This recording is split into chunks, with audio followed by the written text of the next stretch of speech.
Hi, everybody. Welcome to the fourth week of the AMA, and ideally a very long episode. We've got to like pitch up our own talk speed. Yeah. Some people listen at 1.5 speed or whatever. We're gonna have to talk at 1.5 speed. Well, here's the thing as well. We do have next week we're doing like ideally all fingers crossed, of a special. special episode on YouTube. Which means that if we run out, we can do another still- week of AMA while directing In people to theory, the YouTube. 5 just to go sounds and like do. too many. It is, but 4 when the fourth one's 4 hours long. Let's see how we go. We'll Let's see. just start. Let's try and get through as much of the Discord questions right. as we can. We're gonna in reasonable. We're gonna talk at ways. you. Danny, do you want to do the first question? Okay, so this one was from D.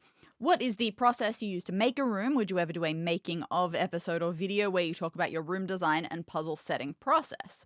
It has been a while since we've done That is true, something 'cause I was- specifically based I around was that. going to say, like, really early on, after the first season, you did your bonus how to make a room, how to make a puzzle. And that kind of went through the basics of your way of designing a room. And I don't think much has changed No. excessively. And we did, about I think, that. one other update bonus episode. Oh, really? I feel like a couple seasons later, we did Really? one more. Well, in general, my process is come up with fun setting, draw things that belong in fun setting, come up with story that could make sense for that, add into the room any other fun objects that I think could belong there, and then draw arrows to connect them and decide what's going to be an obstacle and what's going to be a goal. Yeah. And then puzzles come into existence. Yeah, puzzles last usually. Mhm. And I think that's generally true. Like, if you want a really in-depth discussion of the process, I think go back. I think still that first season bonus episode of making a room, making a puzzle is still pretty much how you've been doing it the whole time. And a few weeks ago, we did our come up with rooms in 30 Yes. minutes thing, where obviously that's not That's not exactly the the same way, normal but that process. is a very streamlined version of it. Yeah, and actually, yeah. So we talk a lot. I mean, in general, the post shows can get quite like randomly. We'll get into the process. In fact, weirdly, I think the guest who asks the most about process often is Neil. When Neil fair. Patrick Harris is on for an episode, he'll often because he's just really interested in the whole thing. So I think in a lot of like if you go back to the first room he did in season 5, he asked a lot of very interesting questions about like your Yeah, process. he likes to know how things come into existence. Yeah, so those are good ones to do as well. But yeah, I think there are resources out there in our ever growing backlog. So those are a few places you can look to see that sort of stuff. And yeah, if you want to hear the actual live audio of half an hour of Danny and me each, so an hour long, building a room from scratch very, very quickly. That's a fun one. That's on our Patreon. But we also did a recent bonus episode, I think, of seeing how much of a room we could develop in 1 hour. I believe we did. We did? Yeah, so we didn't get to the whole thing, but I think a few seasons ago we did there's a bonus episode where we just like speed make a room or as much of a room as we can. I have no memory of take your when word exactly that for it. was, but go back and have a look for that as well. Yeah. That's probably a nice way to check it out. Yeah, the reason we only tend to come out to them in bits or sort of fragmented sort of ways is because sometimes when making a room in earnest from scratch to finished product, there's a lot of boring quiet time involved in that process. It wouldn't make a good video. Yeah.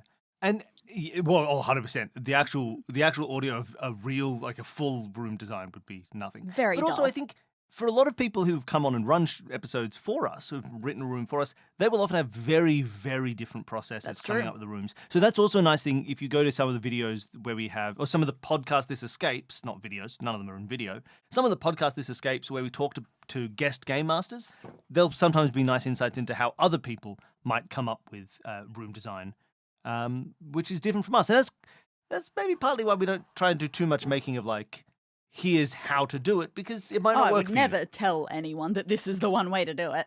All right, let's do the next question. Thank you so much for your question, D. All right, next one. I've been instructed to say that this comes from a little green alien. Great. Would you ever branch out to make more video content for platforms like YouTube, Insta, TikTok, or even short form content? Because the reach you get from that is incomparable to other ways. So there's two Ooh, questions here. interesting. Video content and like short form social media content. Mhm. Now, video content. Well, as of right this moment, doing yes, a little bit of currently, experimenting. I am.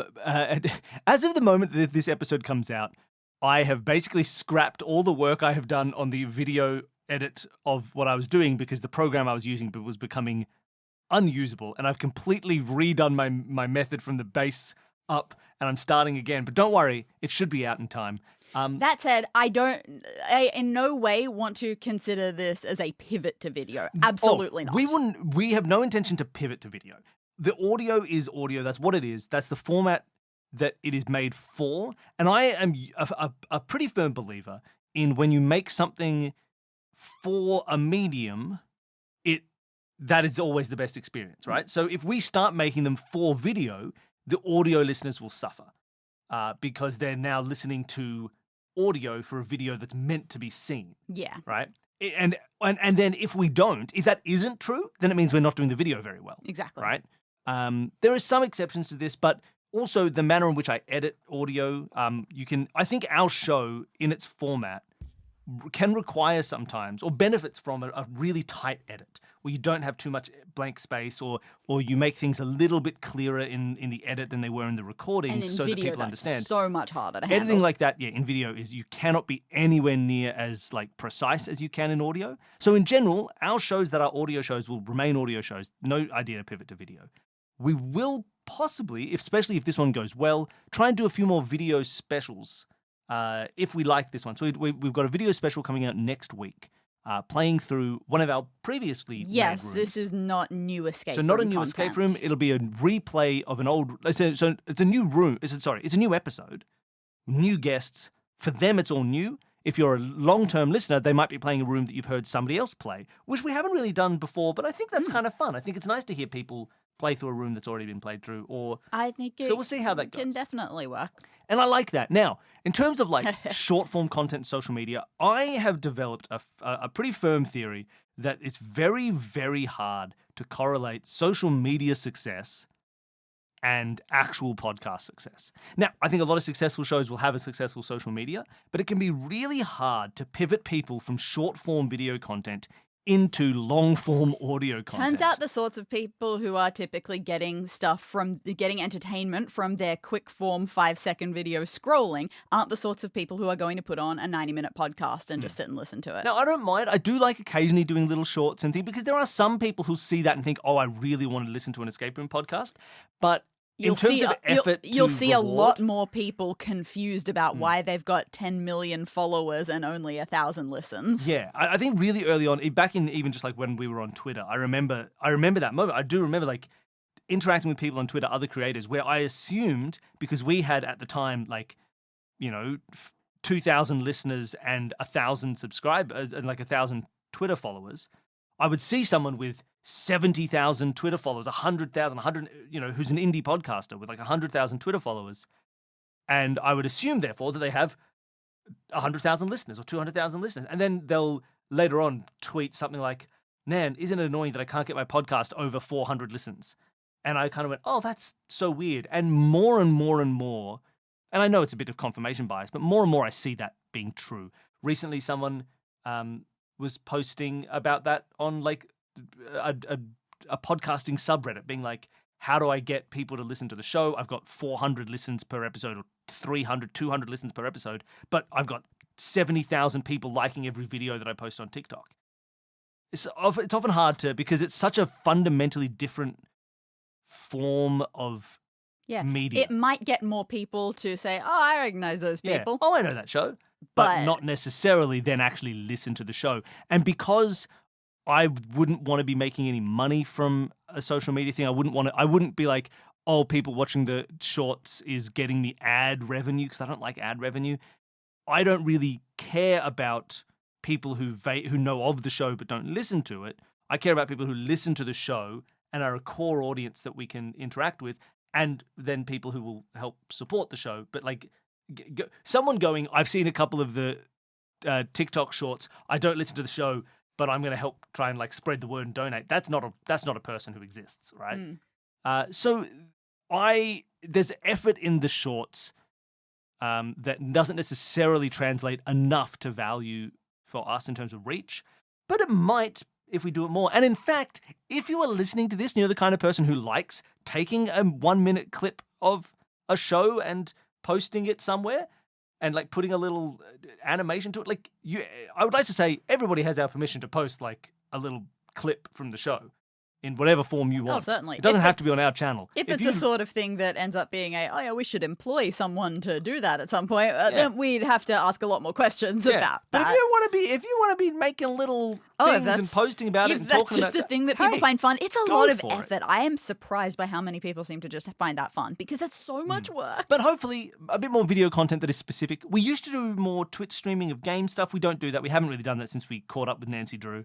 And then it sort of petered out a bit from there. Every now and then we think of other stuff. There is some video content for our $10 donors on Patreon, but in terms of, we don't do a huge amount anymore. No, it's, Maybe that'll change, but definitely will never be a pivot. It will always, the audio will always be what this is. This show will not become a video show. There are some people who say, why don't you just leave the cameras on when you record? And that'll be the same. No, that it is wouldn't. not the same. Oh. You don't want that.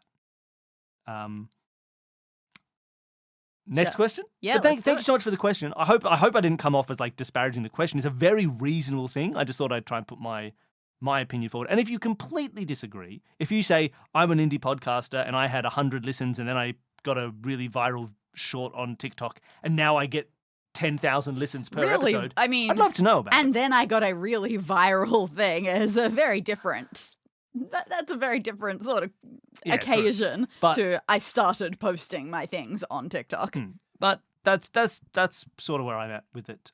But yeah, no pivot, maybe more videos in the future if this one's fun. And I've just found a way to make the video editing of this feel quite fun. Oh, So good. if it is good, let's hope that that people watch it. Maybe it might get to new audiences who would not usually find us on podcasting platforms.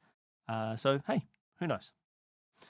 But also, yes, please, if you want to make us little Instagrams and TikTok videos yourself, everybody quickly post them everywhere. It'd be great. We love them all. Tag us in them, and we'll say Don't tag nice. me in it. I don't want to hear my own voice Tag anywhere. me, tag our Instagram in it, and I'll note, and I'll be like, cool. But also, we're not on TikTok. Next question is from Kay. Couple of questions. All right, let's start with the first one. Mhm. You've switched up roles on Solve This Murder. Mhm. Have you ever considered swapping writing and/or editing duties for Escape This Podcast? Okay, one, you always talk about wanting to write I'd more like to Escape do This some podcast, Escape but This you do podcast. so much more work than I do. It is true. Always. While we have swapped roles in terms of writing and hosting something like Solve This Murder, we have never once swapped editing roles. I do not know how to edit. Bill, if you, I don't need to if- teach you to edit. you would have to teach me to edit, but if you become overwhelmed with everything and you want more partnership in that field, I will absolutely try to do it. Danny's just saying this for the show, so you think But- that it's a real offer. We're going to turn this off, and Danny's going to turn to me and just be like, I'll never edit anything. In general, I'm the one who cringes hard at listening to my own voice. Yeah, I don't mind the editing. I think that I would listen to it and say, "No, I got to re-record all my bits So over I and think- over again." And honestly, I do Additionally- think sometimes that is what makes the reasoning that we haven't swapped for something like Escape This Podcast. Because like Solve This Murder, I would also say I still have another job, well, that is true. You do other work as well. not so- like another full-time job or No, anything, but a good 12 hours a week at least doing other stuff. Yeah, that is also true. But yeah, I would love to do some Escape This Podcast writing. It would be fun. I think it'd be fun. The little ones I've done like I did a mini room for our Yeah, you're million very good download at special. it. If one of us has to die and the show has to keep going, it's clearly you are the one who would be able to sustain things.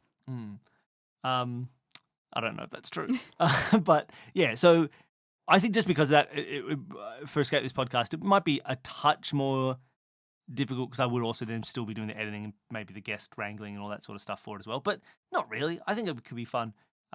Probably maybe next year I might do some, just because it'd be a nice thing, and it means that you get to play more. Yeah, You Yeah, can play but with I- guests, which I've occasionally done as well, which is nice. that's true. But we already have enough people who bring on guest rooms that I get a chance to do that, and I need to continue to feel like I'm contributing. You're contributing a lot. I'm not the editor, I'm not the producer, I'm not the guest wrangler, I'm not the funny one. I need to do something. Everybody's going to comment about the fact that you're the funny one, Danny. They're going to get right in there. Ah. I mean, look, I don't need to turn the rest of this episode into me complimenting you. No, but and I don't expect it. you're a fool because you're wrong. All right, right. Um, Next question. Yeah. Next question.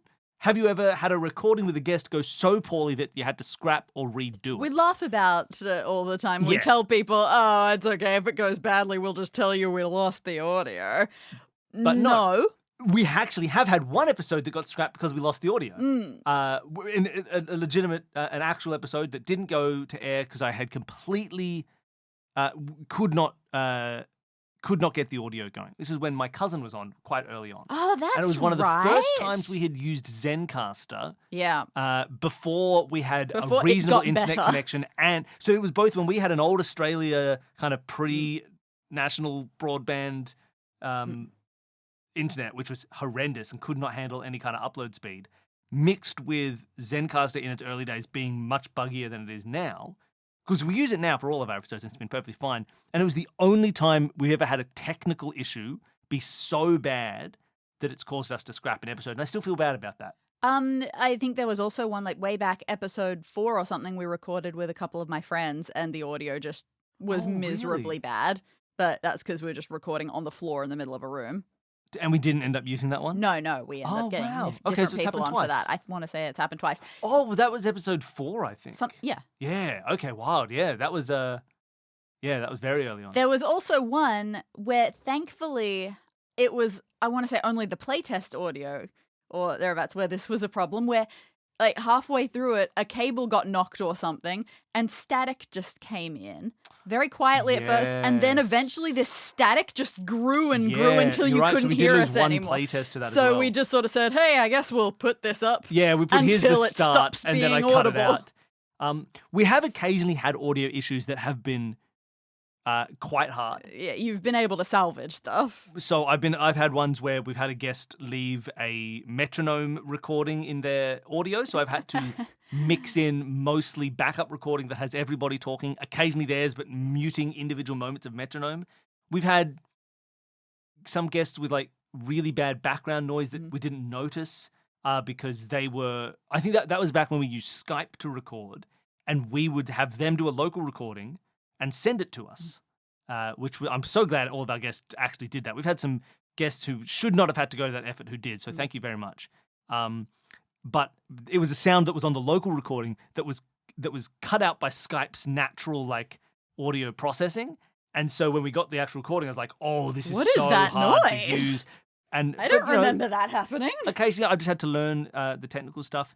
In general, that's the technical side. We've never really had We've never had a recording where the guest has like done poorly. Oh, no. In that way. We've had some where there were definite issues with like flow and pace, because Sure. of extenuating circumstances or just like something that went wrong that wasn't expected. Where if you had listened to the unedited version of the episode, you would have hated it as an audience. You would have just been like, "This is bad. It's a bad episode." But the editing, being able to take out confusion and take out pauses and take out a little bit of frustration occasionally, very rarely with the episodes where that is an issue, means that the final product, you can still see that there will be something good. And I've had recordings like that where I've turned to Danny and we've got like a 3.5 hour audio file for the episode.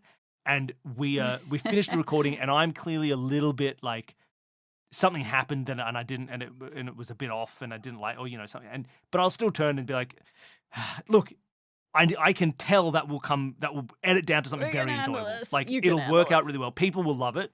But the recording, something just kind of didn't work. This But is we've never had actually- anything that's going to actually affect the show. This is a big reason why I like, besides all of the actual like social contribution that you add to the podcast, you sometimes joke that during the recordings you're not doing very much, but you are pre-editing. You are editing in your Yes, head. true. And I will jump in occasionally and have people say things again because I know that it's not going to come through in the edit, or I'm still sort of producing it as I listen, or as we record it. There's a video of Alex Horn saying, there's one Taskmaster guest that he didn't like, or something like that, or didn't like, or like the Stephen Fry video is like, oh, there's one QI guest that nobody likes. Maybe I'm conflating it. Maybe Alex never said anything like that. But I Both think of there these is. are true things. People now who listen to this are going to be trying to figure out in our recordings which were the ones that recorded poorly. Which one? I would like to say I like and appreciate every person who has come on our show. There's no one who I'm thinking, oh, I wouldn't get them again. Those they're all lovely. But Don't go try and find the one that might have been worse in an edit. You'll never know which one. There's No. too many episodes. And Don't do it. it's typically nobody's fault. It's just sometimes it takes a bit to get into the flow and the Yeah. click of what puzzles are and what a room is like. Yeah. Okay, there is more to that question. Or the next question. Yep. Still from Kay. Mhm. What are McFly's top 5 leisure activities? Oh, this shouldn't take long. First of all, for people who don't have the context of having consumed every single thing that we've ever done, McFly is our dog. He is an Italian greyhound. If you don't know an Italian greyhound, picture a normal greyhound and then make it teeny tiny little tiny guy. He's a foot off the ground. He's a little guy. He weighs under 7 kilos, and he's a greyhound. So picture a greyhound that looks under 7 kilos, like the elephant in Jurassic Park where they have the tiny elephant. That's McFly as a greyhound. This is true. What are his 5 favorite leisure activities? Sleeping. Yeah, he likes his sleeping and his eating and his yowling and his jumping. He does not fetch, but he loves to chase. Oh, of course, So he's a dog. if you throw things for him, he will sprint after them. They will hit the ground. He will stand next to them, and then he will walk away. Yeah, you can't throw a stick for him. He will chase a stick. If you're holding a stick, he will go crazy for it. Yeah. He does not care about grabbing the stick. He will. He does like stealing small plastic objects such as pens and pegs Thievery is one of his favorite hobbies. and This is shredding apparently also stuff. just a greyhound Yeah. thing. In general, greyhounds like to steal stuff, and people will often, you'll see people talking about like, oh, how do you get your greyhounds to stop stealing? And the general advice is you put things higher than a greyhound can reach. That's how you help them stop them stealing. Shredding stuff, but thankfully only stuff that we give him. He doesn't go around shredding random. He has never books and shredded a things. book or something you don't want him to, but if you give him rubbish, he'll be Yeah, like, if I've got "Thank a you." pizza-shaped box He'll and eat it's that. got He'll none of rip it the up. actual contents in it, that's just straight up cardboard. I will give it to him and he will shred it. And That he'll is be very our happy. that is the end of our list. Not because that's all the things he enjoys, because that's about exactly as much as people can enjoy hearing about a stranger talk about their dog. That's fair. It's kind of like people's dreams. People don't like hearing strangers talk about their dogs. So that's the end of that sentence. And the last one of Kay's questions: what's something I probably don't know about Australia but should?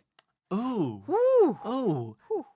What's something you do? Okay. It depends on what you think about Australia, right? Like if you think Australia is a lovely wonderland of cool things because we have universal healthcare and we have a reasonable and our right-wing government just sort of collapsed and there's good things like that, you should remember all of Australia's terrible atrocities, of which there Oh, are boy. many and currently ongoing. Yeah, if your country has an atrocity that it's performing, we probably did it first. Yeah, and more. So, hey, that's what you should know if you think Australia is a perfect place. But if you think, I'd love to go to Australia, but all of the scary wildlife, Don't worry about. Yeah, that's what you should know. You should know that while there is all this scary stuff, people don't. it's Get not like hurt we've by been them. hardened against it. It's that we don't see it. I was bitten by a spider, I think, for the first time in my entire life about 2 years ago. Hmm. And it was fine because it wasn't a venomous spider. It was one of the very common, completely normal spiders. It is not like every day everyone's hanging out with crazy bugs and kangaroos and things. Don't worry about it. The animals are there if you'd like them. You know what's nice? Here's something you should know about Australia that you don't. Ooh. The birds are Oh, beautiful. best birds. They're really nice. I have with me a book I got in a op shop in Portland, which is a copy of the Audubon's Book of Birds. I don't think it's on that shelf. And that's North American And birds, it's right? North American birds, and they're all lovely. But man, they're boring But birds. you've also They're got all a brown. guide to Australian They're just birds. brown. Australia has colourful. We got parrots. We got just cool And stuff. these are the sorts of animals that we see And every they're day. everywhere, and they're lovely. And they're beautiful and nice. So if you come to Australia, get into birding just so you can be like, or not even get into birding, just pay attention to be like, oh man, all these birds are real cool. I assume our microphones didn't pick up on it, but right at the start of this recording, I couldn't see it, but boy, could I hear it. A huge flock of cockatoos just came past the window man, because they're they were irritating. screeching hard. So that's what you should know about Australia. The birds are nice, and it's full of atrocity. Including All the right. emus. Emus are sweethearts. Yeah, don't even worry Just about them. The animals only are fine. the only reason to tell people, oh, stay away from emus and cassowaries, they'll kill you, is so that you don't harm the emus and cassowaries. Also, we drive on the left. After a recent trip to the UK, I've decided that Australia is the last vestige of good lining up for things. They don't do it in the UK anymore. Apparently, It's just the Australia. UK's queuing is dying. You're failing at if queues you're in American, the UK. if you're American, this is not unique to Australia, but it's a good fun fact to know. We flick our light switches the opposite way to you. Yes, yeah, and they're a different shape, different whole thing. But yeah, we go the opposite way. You go down, and now they're on. No, Other way around. other way around. No, Maybe? no. Hold If I press Let me the look at the bottom light part of it, switch. so it goes tukunk, that's it being on, down. That's down to me. Yeah. Yeah. Weren't you saying in America? Oh, you were No, saying. America goes the Oh, other. you said you. I assumed. I meant you. It's the other way. Yeah. You should also know that. No, that's it. That's all you need to know. Yeah, I think you got it covered. Get on the left. Walk on the left as well. Oh yeah. Okay. That's it. That's Australia. That's the whole country. All right, next question. Do you want to ask this one? Sure. Thank you from TM. Now that you have a foot in the door in the video game industry, have you considered seriously pitching some Solve This Murder or Escape This Podcast related work? I still think Furtive Fiend would make a great contradiction-style FMV game. Now, so yes, we've got a little bit of a foot in the door for video game industry. We worked with Color Grey writing for Rise of the Golden Idol. I think everybody listening to this knows this, but maybe you don't. If you haven't played it, you should go and play it. Even if you never played the original, you'll still enjoy the sequel. And if you haven't played the original, play that too. It's a fantastic puzzle game. I don't think I've ever thought about doing Solve This Murder in puzzle form like that, or sorry, in video game form. No. It's not the worst idea. It could be a fun thing to do. I do very much like the idea of continuing to pursue some video game projects. But most of the stuff that we have been talking about between ourselves about possible video game projects in the other future, sorts of puzzle games. and very new different. ideas, nothing that is similar to what we're already doing. No. I always think that you could take one of our 10 episode connected arcs and turn those into Yes, standalone that's video true. games of like a series of 10 escape rooms that tells a story. I don't know. I haven't thought about like making an FMV game because apparently they're quite difficult.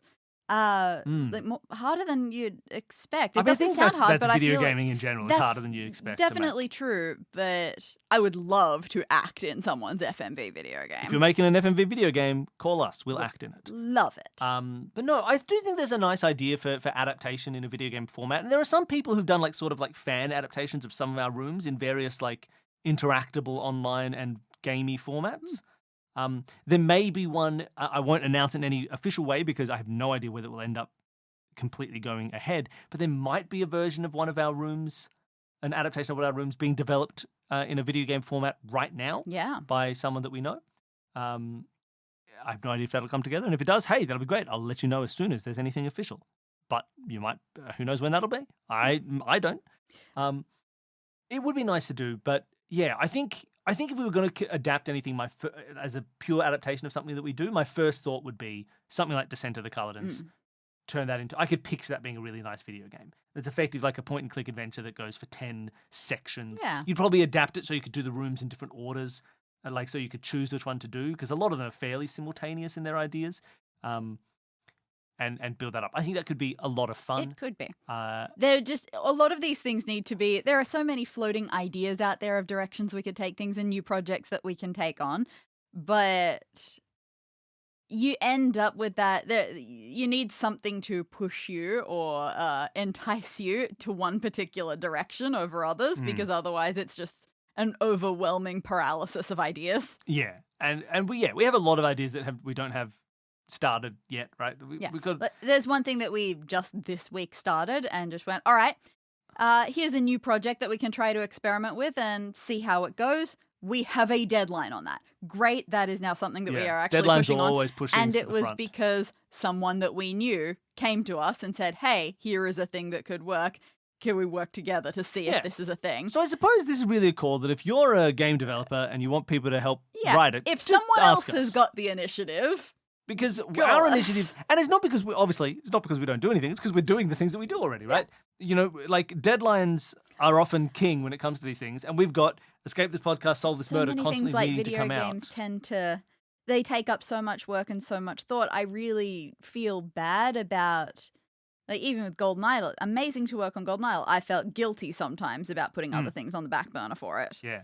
and like I want to be able to do everything. Yeah, it was nice for me doing Golden Idol because it allowed, because obviously you already had a lot of like creative design stuff in your schedule. It allowed me to have another thing where I was taking a bit Yeah. more of a front foot. I've decided that's what I'm saying in design, and work as the first port of call for a lot of the game design and the level design and the puzzle stuff. That and then you would feel often like you're fulfilling a bit more of my role of coming into something that's mostly done and being like, well, here's how you could do this, that. Although also half the time you would just say, here's a good idea, and we'd be like, well, that's the best idea. Let's build that out because that's a fantastic. You're very good at even like early on just being like, this is how it should be. And I think our best work on Golden Idol was still when you came up with the kernel of the idea. Yeah. But yeah, it was, look, there's always a chance, but as of now, no specific projects are in play, but we have plenty of ideas that we just, we're busy. There's a lot.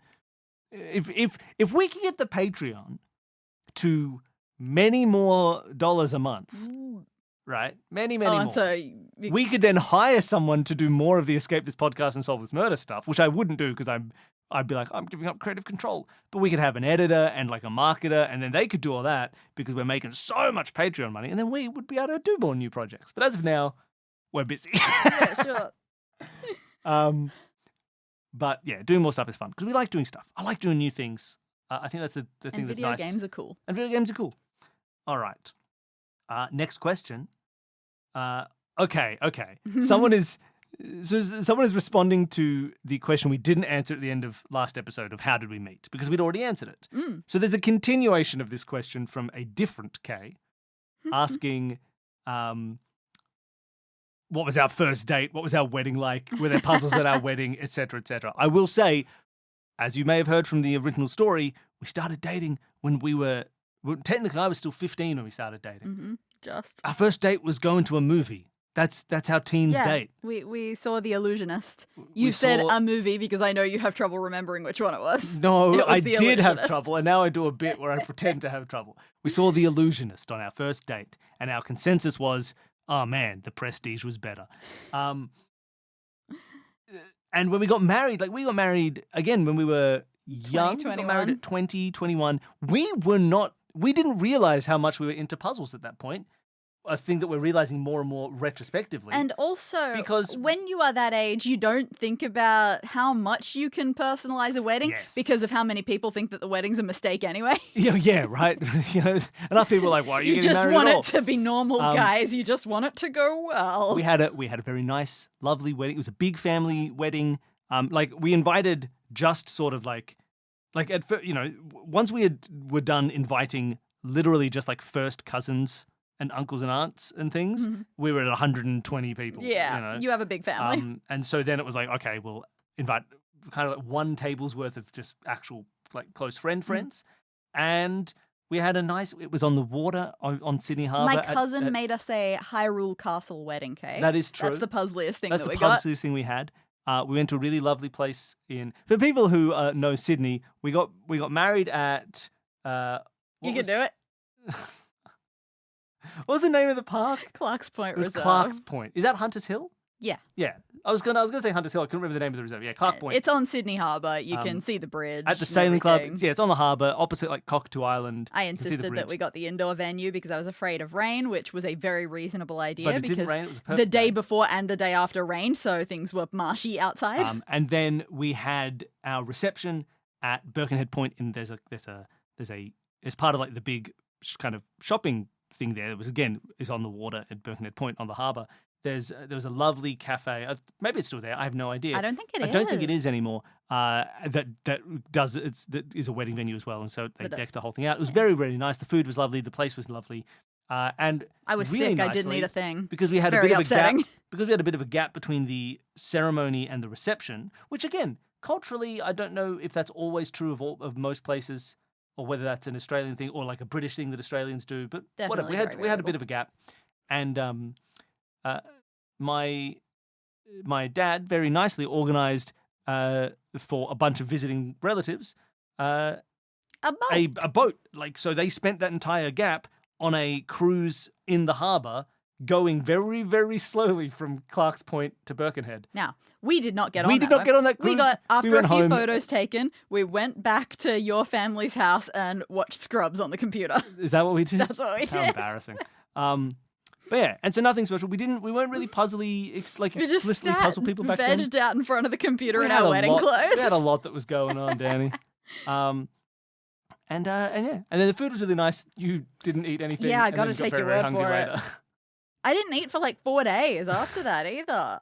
I have no idea what our cake was like. It's devastating. And those are more details. So we didn't have sorry. puzzles. We have since been to a wedding that included puzzles, and it And was, it was awesome. great. I'd totally do it this time. It was a really doing nice. it again. We went to a fantastic wedding. I don't think there's any reason not to say whose wedding. Hmm. We went to Tommy Honton's wedding, who you may have heard on the show before.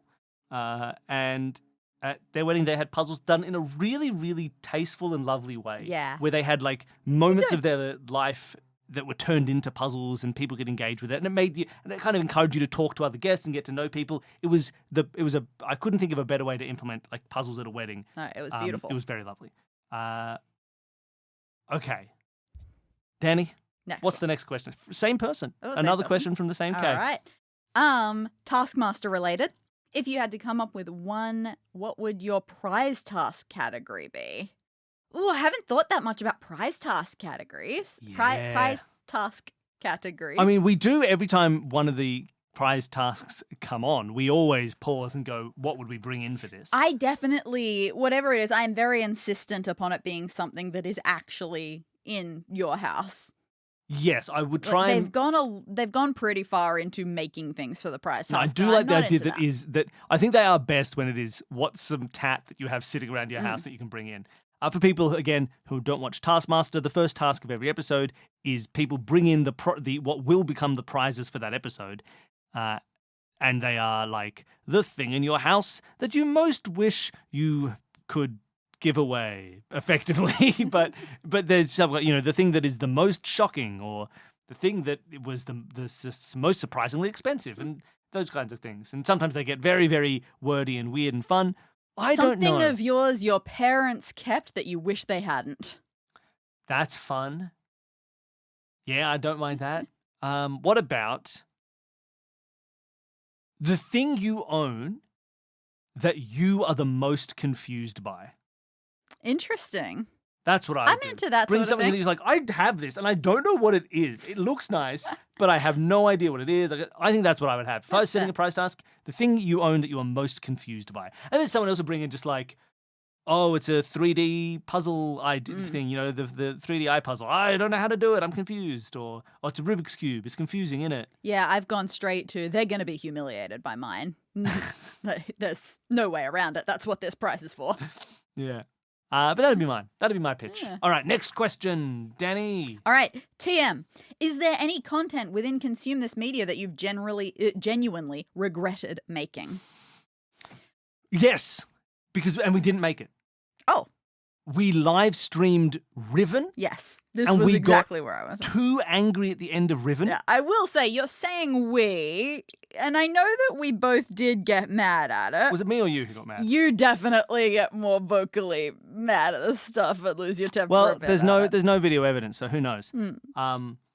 And we didn't end up putting it up on our YouTube channel. And we I let think- it disappear. I think that this could easily be a part of why live streaming is sort of petered out to an extent, because you know what? If you're just not in the right mood for something, sometimes a game can make your mood worse, and you don't want lashing out to happen in any way. You don't. It's just not fun for anybody. No one wants to see it. No one wants to be that person.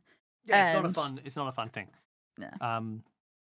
So yeah, any genuine temper loss is not Yeah. fun. I Anytime don't it's- want that. Yeah, we've been legitimately bothered by that. I think that's the only example. I think I remembered it so quickly because it is the only example that I Yeah. could think of.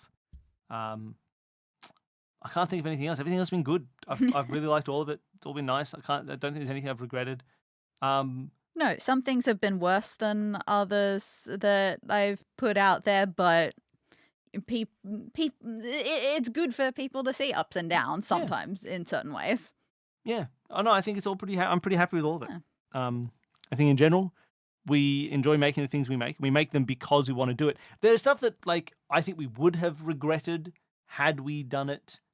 Right? There was a moment where we were considering changing hosts to people who would supply us with more Ooh. ads and things like that. And for a while Did- we were considering You that, s- yeah, again, not. but not really. And I'm glad Well. we didn't do it. I think because I think then we would be making stuff that we regret. We'd be making Yeah. because that'd be way more likely that we'd accidentally end up working with a company that turns out we don't think we should have worked for after, or having those things appear on stuff that we make without our knowledge and realize, like, do you know the last 4 episodes we made had gambling ads on them, things like, so we've deliberately tried to avoid things that could introduce regret, even if they could have, like, made us a bit more money at the time, or they could have been. Oh, for sure. We've generally focused on the pride of the stuff, like pride in what we're making, more so than like changing that out for Quick various, opportunities. for opportunity, for like reward or benefit, or like, oh, this is in the zeitgeist, let's do a bit about it, and be like, no, I'm glad we never really did that.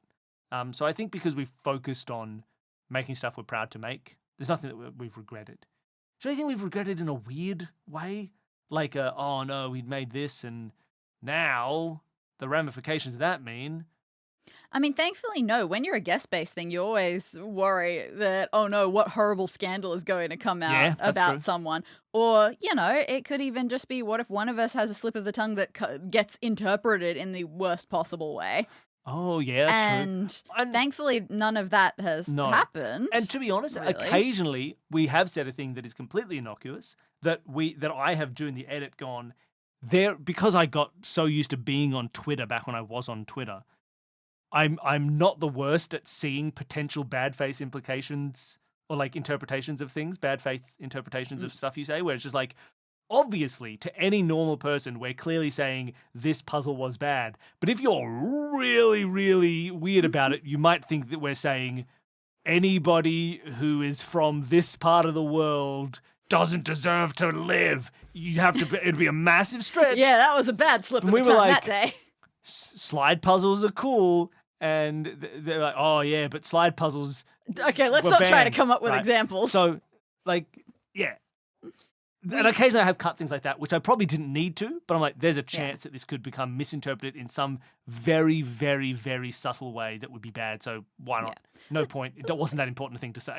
Look, sometimes some of our guests have been famous enough that once or twice something's shown up and it's been like, ooh, that's some online controversy. You know, saying not in any way that makes me feel like we haven't done anything wrong. We haven't platformed any bad ideas or anything like that. No, And, no, exactly. like, nothing that would lead me to feel regret over it existing at all. Yeah, exactly. So no, overall, I think everything we've been pretty happy about. No regrets. Follow-up question from S. Is there any non-content within Consume This Media that you have regretted not making? Much more likely to be true. Yeah, I think so. I think there has been stuff. I mean, I've always regretted long periods of inactivity on Solve This Murder. Even right now, we're in the middle of a period of slight inactivity on Solve This Murder of like a couple of weeks. The last 2 days writing one. Oh yeah, 100%. But I always regret that when we don't have a thing coming out. Is there anything else that we've regretted not making? I regretted not putting up a good Riven video.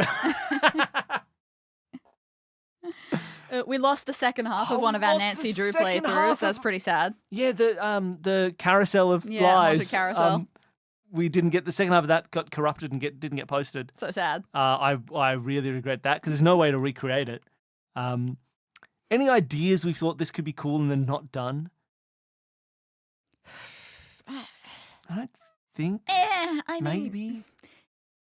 yeah, not especially, which is interesting because I tend to be quite conservative and worry that I'm not going to have enough time to do things. So I worry that I'm going to preemptively say no to things. But we have said yes to a lot of things. We were called out for both of these earlier, but I do regret yes. not ever properly finalizing some kind of combined, like, collected book Yes, of that's true. escape room, and I still think it would be nice to do. Not even like an escape book, like something that is an escape room in a book, but just a collection of our escape rooms would be nice I to know do. what it is, and this is something I've said many times. Just being any emails that I should have written to people that Emails we didn't never send, got yeah. written or sent. Um, That's the non-content that I regret not making. yeah. I really wish I were better at it, But mostly, but it's pretty okay. There is some stuff that if we don't end up making it, I will regret it, that Oh, we yeah. have not yet made. But hopefully, those get made. yeah, like just the fact that I say sometimes just not together content-wise, but just saying it's weird. I've had a short story published. I haven't published a full-length novel yet. And I'm not saying that I'm desperate to and sad that I haven't, but Well, you maybe regret if it never I've been happens. writing for 28 of my 34 and a half years of life. It's weird that it hasn't happened yet. I will definitely be devastated in 50 years if that hasn't happened. But as of now, we don't yet That's regret okay. not doing those things because they might happen.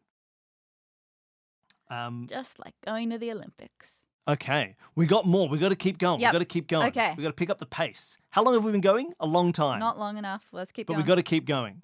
All right, next question. We got one for each of us here. All right, I'll ask you and then you can ask me. Right. Danny, Mhm. NH says, have you ever invented a completely new type of puzzle? Or if not, have you ever been on the verge of inventing a completely new type of puzzle but just couldn't get it to work? I don't know if that's a thing that's Possible? Well, I mean, yeah, but we thought that inventing a new podcast was impossible as well. I would be very shocked if that's the case. And not just because, all puzzles have already been invented before. I, in particular, do not think that this is my strong point. We've talked about this before, that you think one of the things that you're quite good at, and I would agree, is taking something that is already existent, a set trope, a set idea, a set story, a set character, a set puzzle, and of doing a version of that is very, very good. Yes. And I agree. I think you're very, very good at taking old ideas and doing them in a way that makes them new and fresh and interesting. I think that's a skill that you have. Whereas when it comes to a lot of skill type things, I'm not very good at coming up with something completely fresh and new out of the blue. Like when you're talking about doing this video editing that you're doing right now, Billy, you're saying, oh yeah, I've got the picture of what I want in my head. And then you work towards making it happen and what tools you have at your disposal to make that happen. I tend to be the opposite, and I have, what tools do I have at my disposal? What can I do with them? Which Yeah. I feel is less innovative. But that's just something that I know is a weakness my brain has. I don't know what possibilities are out there. So inventing something new is not as big a thing that I'm good at. Additionally, I said this so many times, there are many better puzzle makers than I am. That is my weakest point in all of this. I do the stories and the puzzles are story vectors, but actually being creative with the puzzles themselves, that's hit and miss. I think there's also like a level of like style of, like if you're inventing a new style of puzzle, chances are it's probably quite difficult or complex because a lot of more simple things have already been sort of covered. That's fair too. And so not necessarily the sort of stuff that is appropriate for the medium in which we are presenting them. Makes Nobody sense. like the more complex a puzzle that's presented just in an audio escape room, the harder it is for guests to solve it reasonably, the harder it is for listeners to understand it. It's not necessarily Sometimes something you it want to makes pursue. people feel good to see a puzzle and recognize what sort of puzzle it is. All right, question for you. Yeah, ask me a question. What's the most overrated and underrated types of puzzles you see in physical or virtual escape rooms? Ooh, again, oh man, I don't know. Overrated, underrated. I have absolutely no idea, is my first thought. I think, was this for physical escape rooms? Physical or virtual? Physical or virtual.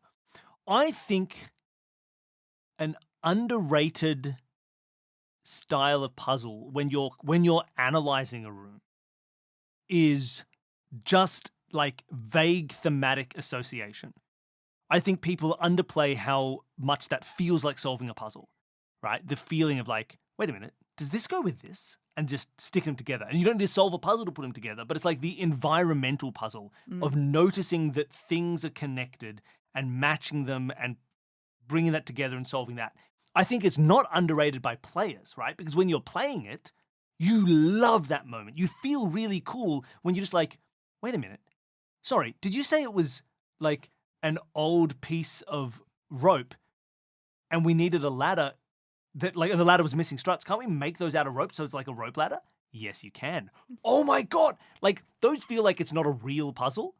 And it's kind of not a real puzzle. It's like step 1 is also step 0, like step 20 of that puzzle. Like it's the whole thing is a one-step puzzle, but they feel really nice. And I think they take skill to make those things reliably make sense to a player. And I think Golden Idol is full of those, an understanding and a reevaluation of how objects connect to each other. And sometimes people consider that not to be an actual puzzle. It's like you do that and then maybe you'll find a puzzle later. But I think things that are not like puzzles, but are just associations and understandings and reinterpretations aren't looked at much in terms of like, is there a puzzle in this place? Oh, no, not really. You just had to notice that blah, blah, blah. It's like, that's the puzzle. I think those are underrated. You are leaning into one that I think is underrated, which is essentially, it can go in 2 different directions. The first one, the most simple way of putting it, spot the difference.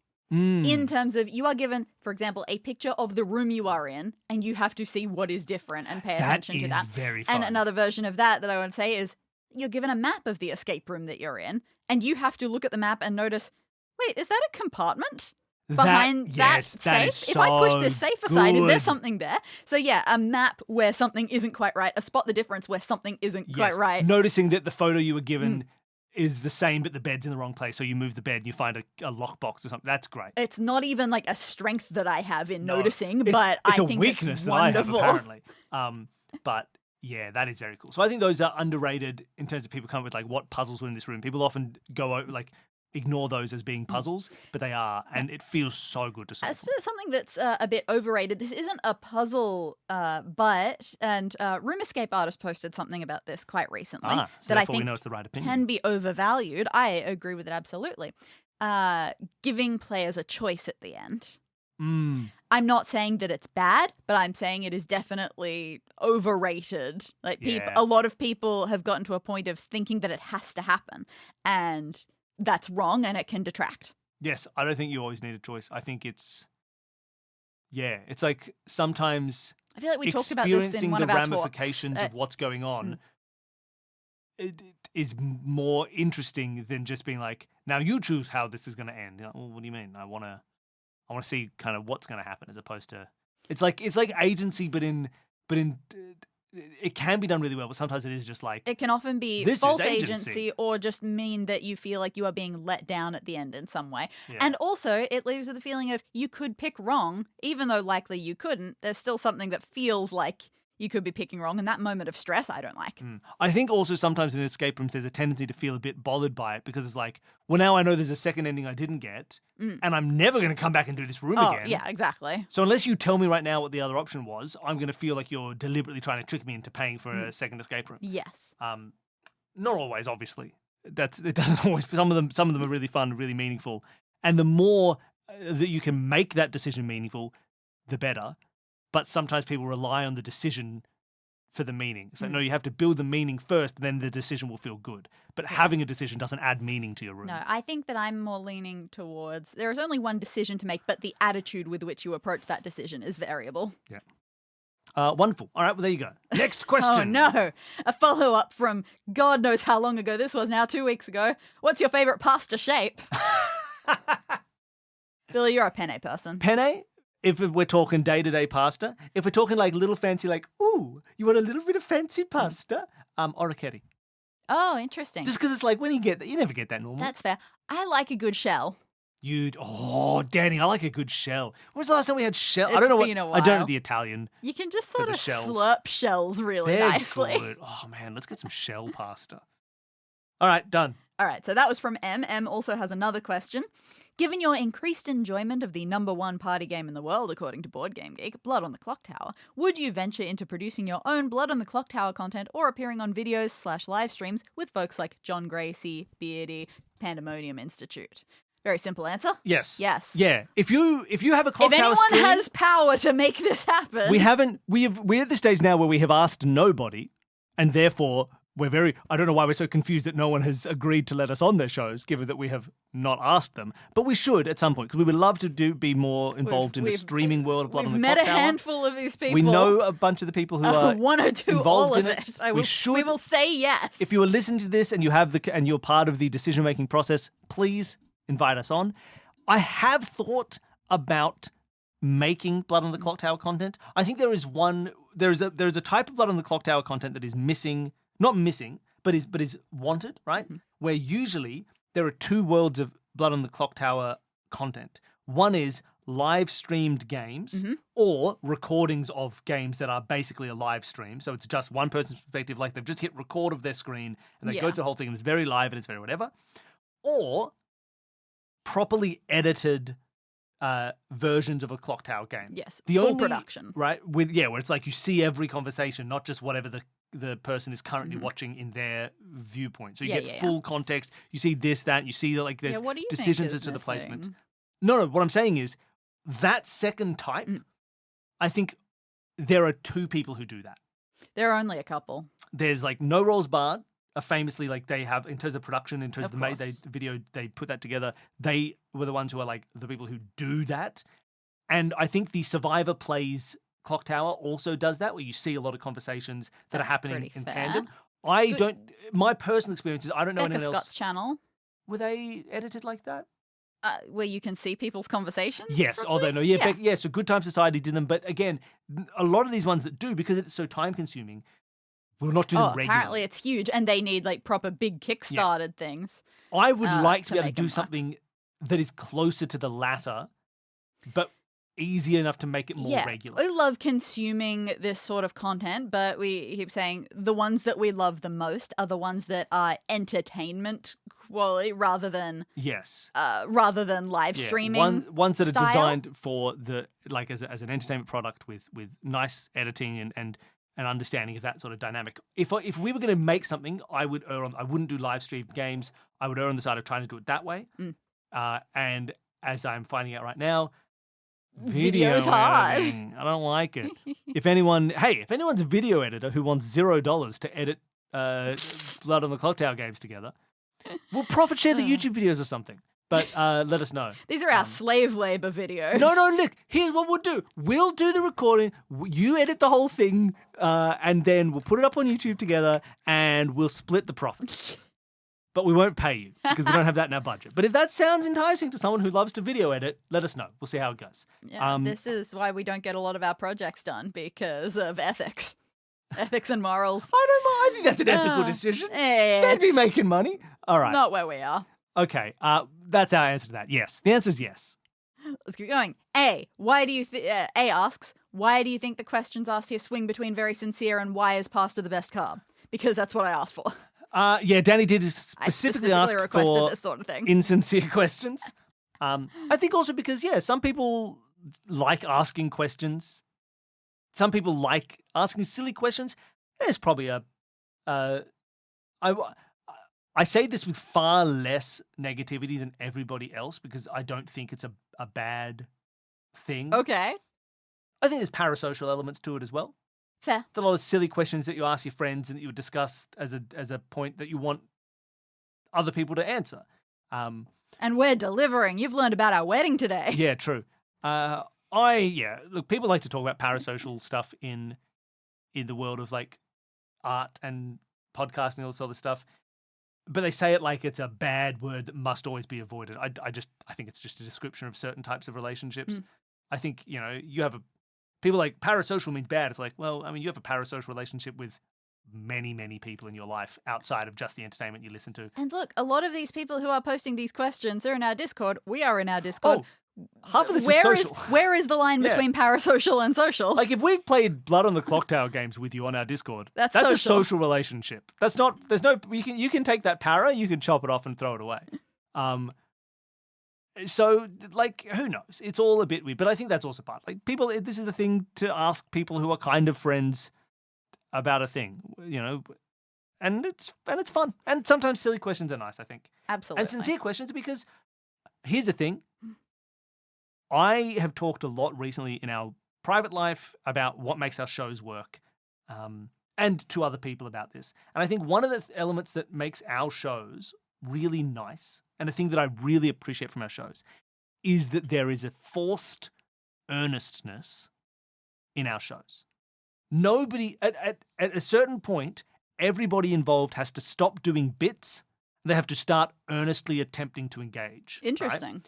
No one on our show can get through an episode, other than me, ha ha ha. No one can get through our show without earnestness, right? You have to solve a puzzle. You have to be vulnerable enough to try and solve a puzzle and put in real, actual effort and real, actual thought that you cannot flippantly get past by not engaging with it. If you don't engage with it, you can't. And so I think both in Solve This Murder, where someone is earnestly actually attempting to solve the crime, and in Escape This Podcast, where our guests must actually use their brains to interpret, solve, and come up with what they think is an actual solution that is not a joke, means that we can embrace, or we can invite an earnestness to question asking, where people will say, oh, really, what do you think actually is the proper way to do this? And What do why you we think is can this? answer this question with earnestness, as we are. I think our shows are fundamentally built on earnest participation, and so it encourages from our audience earnest participation. That's fun. And I think it's a cornerstone of what makes our shows work. Well, on and that gives them an note, identity. as a follow-up, P asks, why is your audience such a high percentage gremlins?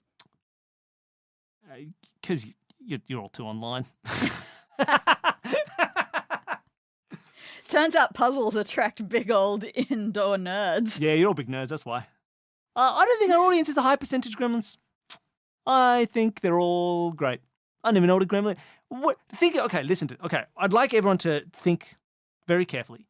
You're listening to this show, and you know, when was the last time you, in your day-to-day life, climbed onto the wing of an airplane in flight and started ripping cords out and trying to destroy the engine while staring at William Shatner?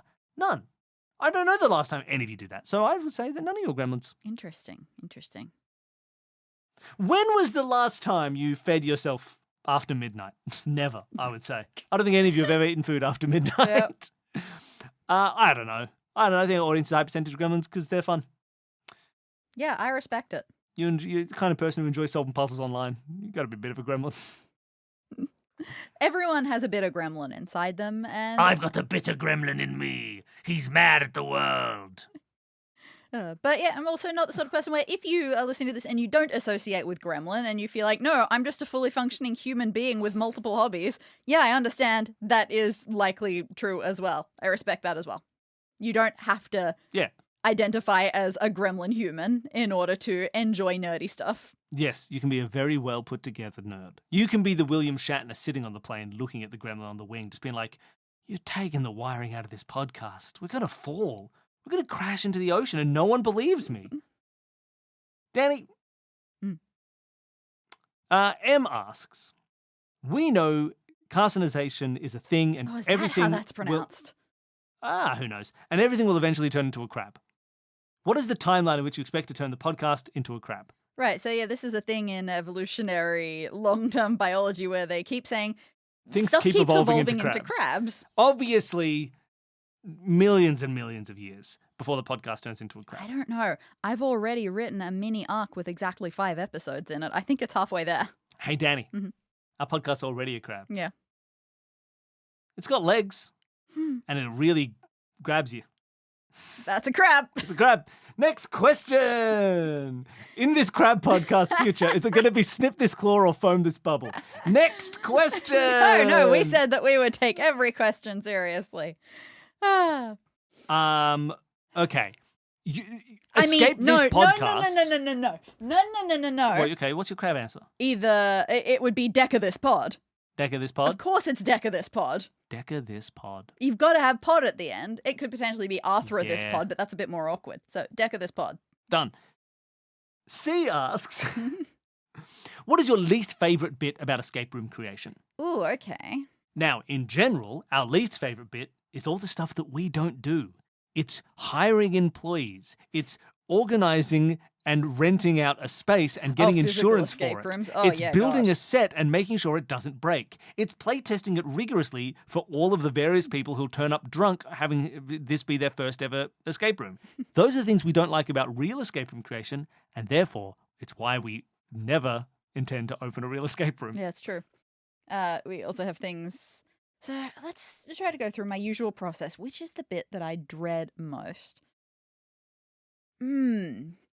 It could well be the actual, like, skip from, okay, well, I know that this thing has to unlock this thing. What's the puzzle that's going to go there? Because that is where I feel like I'm at my weakest. And often the process isn't that terrible. Not much about the process is terrible, but that's usually the bit where if I am having to close my notebook and just feel dread in my stomach as I don't do the work for a couple of days, it's because of that step. I can tell you my least favorite bit about Escape This Podcast editing. Ooh. There are moments when a thought is broken up in time and not properly addressed on its way back into the players' minds, where they'll sort of half discuss something and then they'll be talking about something else and then they'll finish the thought from earlier. And I'm And left it was with this, really relevant. and you need both sides of the thought. You can't keep just one. And I need to be deciding like, well, that was long enough that it should have been placed there. And they said something the original time that influenced the second part, but no one's going to understand this. So I want to put the original thought slightly post to make them line up better, but I don't want to actually change the timeline of the room. And I need to make sure this is intelligible. I need to make sure something's happening without any form of like dishonesty in the edit, because I don't like that. How do I fix this and make it work? And sometimes I have these weird little problems in an edit where I'm like, this needs to be addressed and I can't find the best way to. And I usually come up with something that works out quite well. Sometimes I've occasionally copied.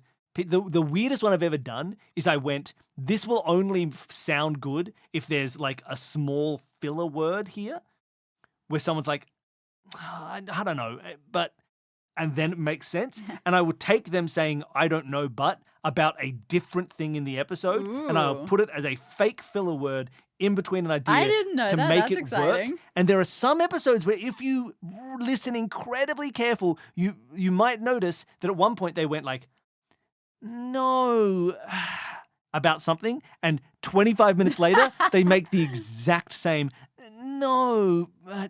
And you might think, oh, they said that at the same time. This has happened in like 2 or 3 episodes. How funny. But they're out there. Maybe you can find them. All right, follow up. By that, I mean unrelated question by the same person. C has also asked, if the planets were shrunk to 3 centimeters and tasted how they looked, which would you eat and why? Saturn. Really? Saturn. What? What's the matter with you? Saturn. What do you mean, That's what's the matter so with me? The answer is Saturn. weird. What are you talking about? The answer is Saturn. I'm very confused. If the Why planets Saturn? were 3 centimeters Yeah. and they tasted how It's they the looked, weirdest shape and the weirdest color. you would eat Saturn. You have to explain. I don't understand why I have to explain. It's Saturn. That's wild. You can hold it by the ring. The ring is soft. Well, not soft, but like fragile. Like it just kind of disappears on the roof of your mouth. And then you get to the actual main thing and it's like a chewy, lemony lolly. Oh, that's interesting. So I'm torn in a couple of ways. I feel like Neptune would be wholly inoffensive. It's just going to be like some sort of ice Does lolly. Neptune have rings or is it Uranus that has rings? It's Uranus has Okay, rings. then I won't call you out on any hypocrisy here. No. And my other option is Venus because it's got a thick atmosphere and I feel like that would be a soft entrance into your mouth. Like it would dissolve slowly. We coming can in. agree that neither of us wants to eat Jupiter, right? Yeah, I'm not that interested in Jupiter. Jupiter just looks like it would just be a gobstopper. What's with and the you'd be like, I what's don't with need the this. red spot? Yeah, I'm it looks like someone didn't uncomfortable make with that. it very... Yeah, we're not eating Jupiter. No. Actually, I take it all back. Mm. Earth is clearly Earth the is tastiest. okay, but I'm afraid that those colors look like it's got mint in it. It would be spearmint. Mm. So the answer is Saturn. Venus. I mean, if you're a fool, I suppose. All right, we're still going. It's still going. We're going. This is a long episode, but we're doing it. We're doing it. Yep. Okay. I mean, it's already twice as long as any other episode. Oh, I dear think. God. Oh, no, that's just because I'm seeing 2 episodes stuck together. Okay. We're doing actually perfectly fine. All right. F asks, how many seagulls would you need to find in your home before you got suspicious that someone was placing them there rather than them finding their way in through an open window? 5. Interesting, because we had 3 minor birds on our balcony after we got back from holiday, and they you're already kept coming suspicious. up, and I don't know what sort of meetings they've been having on our balcony while we were on holiday. So We- apparently for me, 3 is suspicious already. It is worth noting we live 100 meters from the beach. Oh yeah, so seagulls themselves not suspicious. at all. Seagulls, if they're around, it's like, well, this is where you live. Mm. Of course you're here. If one was in our house, I'd be like, a seagull got in. That's hilarious. If 2 got in, two- oh no, these 2 I'd say seagull these 2 friends seagulls got in. 3, I would say, how did What a have third we done seagull wrong? get in here?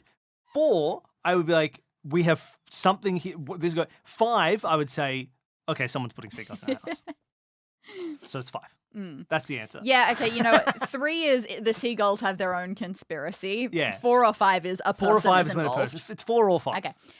Follow up, same person. How much cheese do you think you could eat in one sitting? Less now in my mid-30s than I could in my... Yeah, I'm going to ignore 20s. any like reflux and stomach aches and things like that, and I can say with the appropriate type of crackers, a whole wheel of camembert and a whole tub of cream cheese. There was a point in my life where there was a transition in how I felt when someone showed a picture of something super cheesy. Sometimes you see like on social media, they'll be like, it's the cheeseburger with 7 pieces of cheese, and they dip the whole thing in cheese sauce, and then you take a cheesy bite of the cheese-covered cheese, and it's all that. And I think like 10 years ago, it was like, oh, that was going to be so bad for you, but that looks so good. And now I look at it and go like, that's too much cheese. That looks like it's going to taste like a lot too much. No, that's too much. But a nice As cheese long as it's the right type of cheese. on like a cheese and cracker kind of plate at a party, I might get through the entire piece. Exactly. So It will just which happen is by probably going to be accident. more cheese. So yeah, it depends on the format, I think. But if there's cheese on like a platter, it's like a cheese and crackers kind of platter, you can leave me with it, and eventually I'll get through the whole thing in that night. So I don't know. The answer is who knows. It's just cheese. Don't even worry about it. All right. Same person again. Which cryptid do you think is most or least likely to exist, and are there any that you want to exist? I don't think about cryptids very much. I really don't think about cryptids much at all. Like, at all. I think the only time I think about cryptids is where someone comes up to you and says, what cryptid do you think is most or least likely to exist? Yeah, it's not really a... It's just not, I don't get, like, it's a whole industry of podcasts where people just talk about cryptids. People are very I have enthusiastic no emotional about it. connection to a single cryptid. Oh, I have emotional connection in a negative way to Mothman because Americans really care about Mothman. And I had no feelings about Mothman, and now I've heard about it so much that I'm anti-Mothman. Danny hates the Mothman. Yep. Most likely cryptid to actually exist. Something that is effectively a kraken, right? Something that is basically just like, when you get deep enough, that's like a full-on, that's the kraken. The sea is full of mutants. Most sea creatures, where it's like, here's a sea cryptid, you're like, probably, who knows? We can't get down there. It gets real deep. And like, objectively, things like a Loch Ness Monster have existed in the past. I just don't think they're around right now. Yeah, exactly. And the one that I most want to exist, Mothman. I love that guy. Oh, he's so cool. Doing whatever Mothman does. Yeah, whatever. No, I don't care. And finally, have either of you ever danced with the devil in the pale moonlight? No, and it's a reference that while I know where it comes from, I've never understood it. Yeah, I think the entire point is that in Tim Burton's Batman, 1989 Tim Burton Batman, Jack Nicholson's Joker just has it as a thing that he says. And I don't think it means anything. I think he just says it's because it's cool, but then it becomes his Unabomber kind of phrase where it's like, hey, I don't know one guy who talks like that, and it's the Joker. Why did you say that? You must be the Joker. It's I don't know one guy who talks like that. It was whoever shot my parents. You must be the guy who shot my parents. And then Joker takes off his mask and he's Joe Chill. That's how So it you're goes. saying we need to arrest F, who asked this question? Yeah. Excellent. Yeah, they killed Batman's parents. Gotcha. All right. Scrolling down, we've got P again. If you were an adventurer in a fantasy world, what class would you be? And what class do you think your listeners would put you as? Ooh. I mean, you'd What would I You be? could easily bard it up.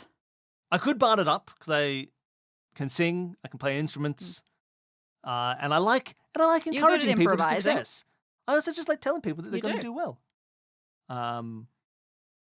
Then again, Danny, I do know how to use a lot of weapons. I've That's- trained a lot with swords and sticks and That's also true. and ropes and knives and all that stuff. I've explicitly done training in and trained people in how to use those weapons. Yeah, bards have to fight sometimes. I've taken a couple levels. I've taken a fighter dip in my cross class of That's my fair. bard. How's that? Me, I have no idea. Because I am very into self-preservation, so I guess whatever kind of rogue gets the highest AC. Mm. I never want to be hit. What about being a wizard? Because you're so smart. Nah, that's What I about being don't a wizard because you're I- so smart? legitimately. I love some magic stuff, but outside of maybe some regenerative magic, I don't think it's the sort of thing that I would mess with. What about an alchemist who throws potions at people? Absolutely not. I have a chemistry think I degree. I would trust not that? be an alchemist. No way. I don't like trial and error and repetition and research. Sorry. No. Simple attacks and never get hit. That's my motto. Cool. So, some Be sort some of. kind of tank. No, because that gets hit. Oh, It just good can point. take the hits. I don't want to take the hits. I want to not get hit. That's fair. High AC. Done. That's us. All right. Oh boy, we're up to the long one. Are you going to read the whole question I out? feel like we have to. Look, it's like written out in pretty font and everything. All right, Danny, go for it. Okay. Read the question Okay. from. From M. Yeah, here we go. Okay. From the Mad Pen and Quill. Oh, sorry. Esteemed mistress of the mystery, Danny. O scintillating scribe of the subverted cipher, architect of enigmas so cunningly interlaced with narrative verve that even the most sagacious of intellects must pause, breathless upon the precipice of understanding. Do you say sagacious or sagacious? Sagacious. I think I've answered. I think you've Sagacious. answered your question. But it's a sage. So? You don't say magical. You say magical for a mage. I say sagacious. I don't think Sagacious? sagacious is a- Sagacious doesn't that's work. It's got to be awful. sagacious. All right, go on, please. Permit me, if you will, to pose an inquiry, modest and humble in intention. I have observed, nay, meticulously chronicled, that your creative escapades seldom tread the same thematic soil twice in immediate succession. At once we find ourselves cast as quadrupedal detectives in a realm of olfactory sleuthing and tail-wagging intrigue.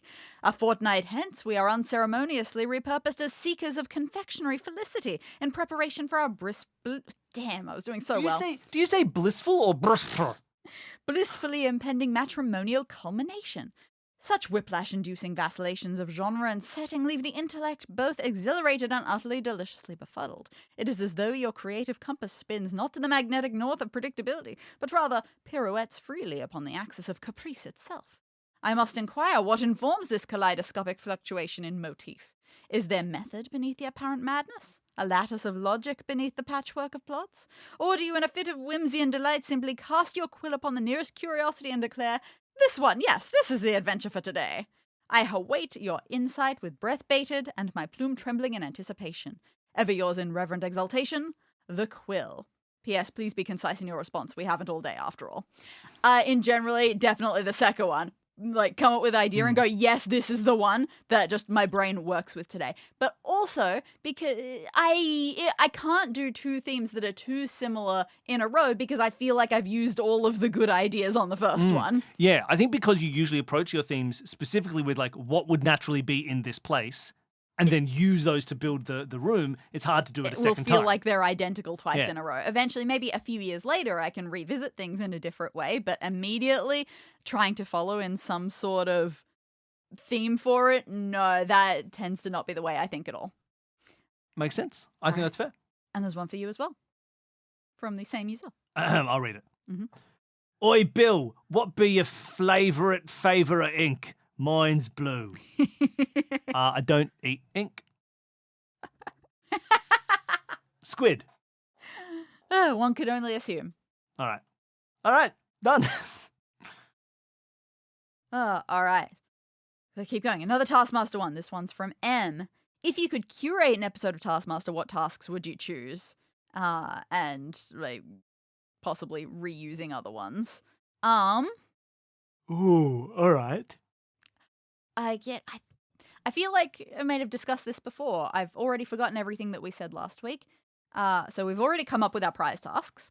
Yep. For the regular tasks, I don't enjoy creative ones that much. Yeah. Tasks we've talked about the fact that we like a task where there's a fake out or like a second part that influences the first part. Yep, definitely a good fake out, a good one that is a bit of like game theory-esque thing, like, you have to be the second best at this task or the second worst or the second fastest, something like that. That said, if we have to throw in one creative type, I don't mind it where they have to paint something using weird objects or whatever. Yeah, when it's not so much the idea that needs to be creative as much as Yes. the how are you going to do this? Exactly. How could you do this? Those sort of creative tasks where it's not really judged on how good the idea of the sketch is that you wrote, but more I totally love the one simple that idea they that's did. done I want to say weirdly. back in, God, like season 4 or whatever, whereas there's a person in the caravan. You can't look at them, but draw them. Yeah, draw a portrait of them. Yeah, it's nice. Things like that. Great fun. Yeah. So I think you do one physically difficult task that is just graded on it, throw the potato into the hole, Mhm. play golf, fewest hits win on your tiny, tiny egg-based mini golf course. One of those, like a dexterous puzzle. You do a fake out puzzle with like a task. You do a what we were just saying task. What was that we were just saying? You Art? you do something art, but where the manner It's in not which about you the do idea, it is tough. A team task. It's always good to have a team task. but not as the live task. I want the No, live task and the live to be task individual. is not teams. And I always like a live task where Greg gets to play. I do love A that. live task where it's like do this thing and the taskmaster will try and guess it or not. You know, it those was sorts a of really things. special one though, New Zealand Taskmaster, where the audience started completely trolling the players. Yeah, doing a lot like oh, Yeah. oh, when they were nowhere Yeah, close. they needed to be aiming for something, and the audience would just say, "Ooh," like they were really close they and were just they were the missed, and opposite they were, end. the Yeah, audience was just that completely was trolling very them. funny. So I like ones like that as well. So the Taskmaster and the audience can all get involved. without spending a very long time, that would be the vague layout. Mhm. Okay, what's a headcanon, also from M, what's a headcanon you have for a piece of media that you like, and you don't need to explain why? Ooh, Okay, I've got my basic headcanon that I know it's not true at all, but I just think it would have worked better.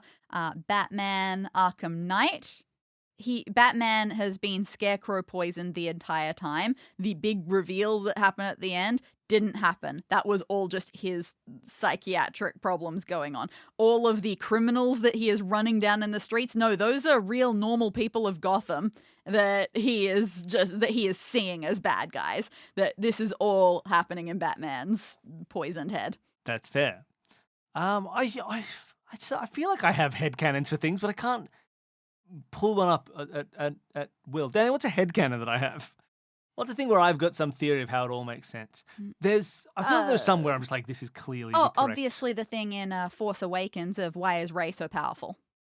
Oh, that's my favorite headcanon. This is, to me, so obvious. You have, okay, we're going to Force Awakens, where you have a person who is force sensitive, who really, really quickly suddenly, like, knows how to fight with a lightsaber, suddenly knows how to use the Force, suddenly has all these skills that everyone's like, why does she have all these skills suddenly?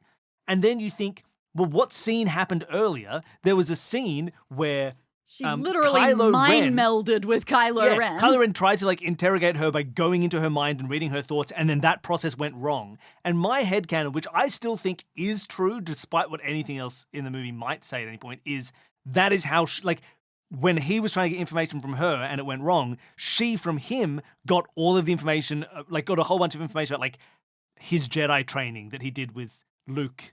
Like got an understanding of how to use the Force, got an understanding of how to fight with a lightsaber, and like got information unknowingly from him about his experiences training with the Force. And that's why after that moment, she is suddenly able to be better with a lightsaber and beat him in a fight. She's suddenly able to use the Force in ways that you would expect you need training for. She got her training basically from Luke Skywalker via a moment of brain melding with Kylo Ren. That is the only way it makes sense, and it's so obvious that it happened in that moment that I don't know why the movie doesn't acknowledge it, because that's just how it went. That's my piece of fun headcanon for you. And it's not headcanon, it's just canon, and no one's acknowledging it. Beautiful. All right. Kay has asked a follow-up about Taskmaster again. Any dream guests that we have? Me, Yeah. Danny, we're the dream guests. That makes sense. Yeah, I don't think about it too much. There are some no rolls barred people that I would think would be great entertainment on it. Yes. That's definitely where a lot of my entertainment focus is right now. That's fair. Yeah. Plenty of people would do very well. Basically, if we've worked with someone and they're cool, they could be on Taskmaster. Yeah, that makes sense. If they did an American Taskmaster, you could easily get a Yule brother on it. Totally. Be great. All right, let's keep going. But S. me and S Dan. has posted a picture and says, do you call this bow tie or butterfly pasta? I call it fafala. I call it farfalla. Fafala, which is butterfly. I tend to think, I've always assumed that bow tie was an American term. I've never seen much. In the same way referred to that it. I don't like for some reason I call them we call them shells. I don't know the Italian for that shape of pasta, but these I'm like, oh yeah, they are called like bow ties or butterflies, but I would use Italian. Follow-up question from M. Why don't you call it farfalla? I do. Sorry, M, you're wrong. Okay. Okay, next question. Then says, nobody in the world has ever called it that. It's for So fun. we're farfallies. Okay, let's scroll down. We've got a lot of pasta talk there. Okay. Ooh, S asks, I know you guys have watched a lot of Dropout content. If you could be a guest on any Dropout show, what would you want to be on? The big one for us, and the show that was our first part of what is kind of the mainstay of Dropout at the moment that we got into back when it was a sketch on College Humor, was Actually. Absolutely. So we've been watching that since it was just like the 3-episode series that they did as their very first ever episodes on College Humor. Actually I think we'd both do very well on. I think we'd have a nice breadth of nerd knowledge, and we've watched it enough that we understand the basis of what makes a good question. So Agreed. sometimes you get into these moments on an episode of Actually where people are just starting to say, maybe this is wrong, maybe this is wrong, maybe this is wrong, maybe this is wrong. And you're like, no, that wouldn't be wrong because that would be a boring question. You know, it's like, actually it came out in 2017, not 2018. Like, that's nothing. That's not a boring, fun question. Right? That's not going to be the answer because that's weird, right? So we're good at being able to find the answer even to ones that we don't know. Yeah. I think we do really well on Actually. There are some game changers that I look at and go, oh yeah, I think I could have fun with that. Pick a number, if you remember that one, I think was one that was very special to me, which started out with, all right, just how many push-ups do you think you could do? And they had to say, all right, well, I think 5. All right, Katie, can you beat that? I don't even know if Katie was on that that's episode, fun. but doing that. And then eventually they said, all right, this prompt is blank. But How tell many can me you do? on, Yeah, tell me what you That think. is a very I would love we that. would love we could like there'd be some game changes that I think we do really well on that'd be great. And some that I'd be miserable at. I same- don't want to do any of the karaoke ones. Same Ever. same question or same task for anybody who's listening to this who is involved in casting for Dropout. Let us know. Although I don't want to fly to wanna go to LA. I don't want to go to America America right right now. now. Sorry. Get us back later on if you know. Bring us. We'll be back. We'll be on Dropout when it's being filmed in the New Republic of California. Sounds good. When that happens, we'll be there. Yep. Also, Mhm. I think like I've done a bunch of streamed tabletop role playing games with people on Twitch, playing as a guest in a lot of stuff that Level 1 Geek has done. In fact, quite soon I'll be in another Level 1 Geek, just a one shot playing Daggerheart, and because of that, I think I'd be good on pretty much every role playing game show. I think I do well as a entertainment role playing game character. So if I could do Dimension 20 and enjoy myself as well, I'm sure. And I think I would do well and would add to the show. I know I like knowing the rules to games and playing them, and also, you know, it's character work, and I love silly character work. There's still so many questions. let's keep going. left. Okay. B. Which connected arc would you like to see in a different media? Every time we think about porting something, it's always a Descent of the Culledons to me is the first port of call. If we were porting it to be a book, if we're porting it, Not maybe a not a book, movie. but if No, we were going not to a port book it to be any kind of other game, I would love to see some of your murder mysteries from Solve This Murder. Yes. Virtual Victim, Virtual think, would be Victim a as a movie lovely or a book. actual story. Yeah. I don't think that hard about movies. but yeah, book, but we could I do that. would love I to think we make that would. a I think book. all of Solve This Murder, you could start to turn into actual detective I novels with the think fun that- thing of like this was written by someone asking the question they actually wanted to ask, and then we get to the I thing. think that Be that fun. would make me really happy to have those turned into whodunit books. But I think in terms of a game adaptation of anything or like other interactive media, it's always Descent of the Culledons is my go-to. There might be others that would be better, but it's the kind of, to me, it's like when it really came into like, yeah, these are going to be like very cool. Yeah. B also asks, which single standing room do you think has the most potential to expand into a connected arc? Ah. I think the spy room we did recently, the spy room. Oh, yeah, that's is a fair. character on a quest to follow a person who could go and keep getting away and could go to various places. I think that's always fun because there's a specific villain that you didn't that you didn't need to fully capture who might have gotten away at the end. You could easily That's connect interesting that with a because bunch of others. you could connect that story-wise to a bunch of others. That's not the one that immediately comes to mind because it doesn't immediately give me new locations to go to.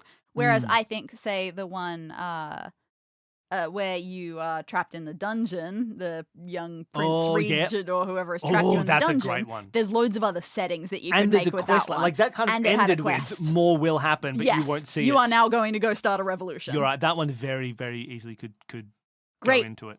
Got an answer. Solid. And then, which season of Single Rooms, including guest GM seasons, do you think could tie into a connected up with some likely convoluted overarching storyline? And would you be ever tempted to try? I totally would. And I think that actually, like, last season, I didn't end up making that many rooms altogether, but I, in my head, was calling them like the unresolved season or the season of unresolved endings. So, a recent season. Yeah. Obviously not season 1, jumps around a lot. Season 3, gym, farm, club, summer camp, birthday party, vault, doesn't really make much sense. Season, is that what, season 6, season 5? Magician Studio, Tournament of Champions, Bakery, summer camp, Olympic Stadium, doesn't really work. I mean, they're obviously not going to work. I'm just seeing if there's anything easily. that might be anything. The full guest season? Don't think so. Yeah. It's funny because like some of them like mid-season, right? Oh, okay, I'm farming. And then I go to the Point Break beach. Then I go to a cafe. Then for some reason I get whisked away on safari. Now I'm a dog. And now there are ghosts in a toy You know shop. what I would do? Now I'm in Yu-Gi-Oh! I'm going to see if I can make all of my Christmas rooms connect up into one consistent universe. Perfect. All right, next question from E. Can you tell us a cute story about McFly, the dog, in case people weren't sure? Nah. No stories about Nah, McFly? he's just a little Oh, gross guy. come on. The time where I came home and a packet of biscuits, just that was non-chocolate okay. biscuits, That's the story. Yeah. packet of biscuits had been left half open somewhere, and the packet, when I arrived home, was empty. And so I started looking around, and I saw a biscuit in his bed, and then I just saw another one on the floor. So I started collecting a couple, and he was just looking guilty while I did so.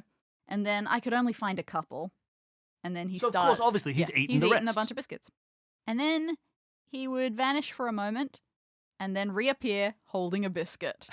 He had just been hiding them around the apartment. And so he just kept, every apparently. time you took one from him, he'd run off, grab another one, come back, and be like, I've got another biscuit, idiots. That was And so pretty you cute. take that. As we said, greyhounds like to steal. Yeah. So he hadn't eaten he'd probably eaten a couple, but he mostly had just hidden biscuits so he could keep bringing them out to show off that he'd stolen a biscuit. What a lovely dog. And then he also asks, a very broad question, what books /podcasts /shows /movies /video games do you recommend, especially good podcasts /audiobooks for background listening while working or doing chores? Whew, boy. Okay, obviously there's a lot that we could recommend. There's a lot of stuff. There's just good stuff everywhere in the world. Podcasts, anyone that we've worked with probably has a good podcast to listen to. One that I've been enjoying really recently, they got a mention on our podcast. So this is in no way me recommending it over other stuff, because there's so much that we could recommend, and I don't want to try and pick a favorite to be like, because otherwise we're missing out on all the other shows that we love. Yeah. But the one that I'm currently using as my general doing chores is Mutant Menace, which is Matt Orkamp? Matt Orkamp's second podcast. So he does Save This Game with Pushing Up Roses, and he does Mutant Menace with Pat Reba, I think I got the name right, where they're just reading every issue. Is it Save This Game or Save Your Game? What did I say? You said Save This Game, That's and I because thought of that us. sounds a bit too much like us. You know what? For every person who's ever called us the Escape This podcast, that was my vengeance. Save Your Game.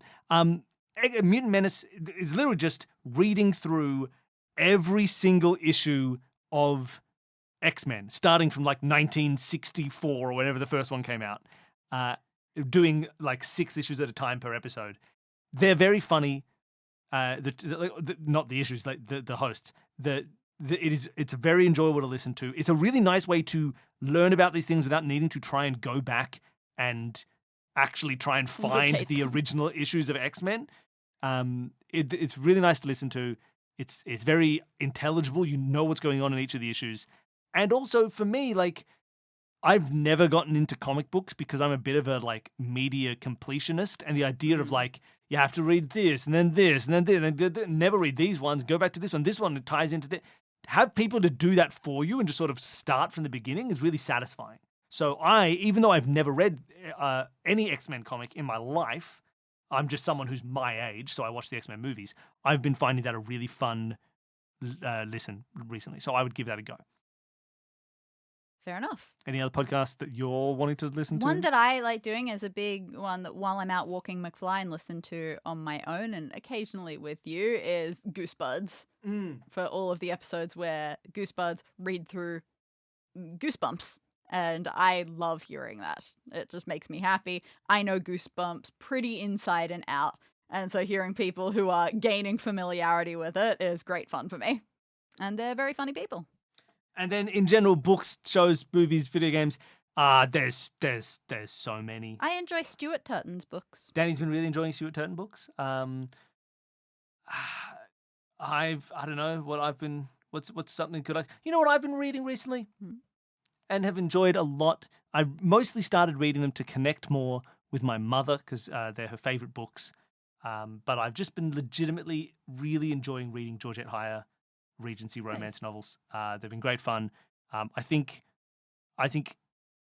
she has a really, really engaging relationship with dialogue. Like, she's really good at dialogue and character writing and really efficiently moving scenes along through dialogue. Some books will have dialogue and then describe stuff in the scene and then go back to the dialogue and then tell you what's happening. And I think Georgette Heyer has a really, really fantastically efficient writing style at having dialogue without saying in narration what actions are happening, move actions along and imply actions and imply movement and imply stuff happening in the scene in a really crisp and an efficient way to make the scene feel really alive. And the dialogue's quite like, the characters are really well done. She has a really good understanding of characters and speech, and then the dialogue, it has like a stage kind of feel to it sometimes that they feel like characters in a where you can only get stuff across with the dialogue, and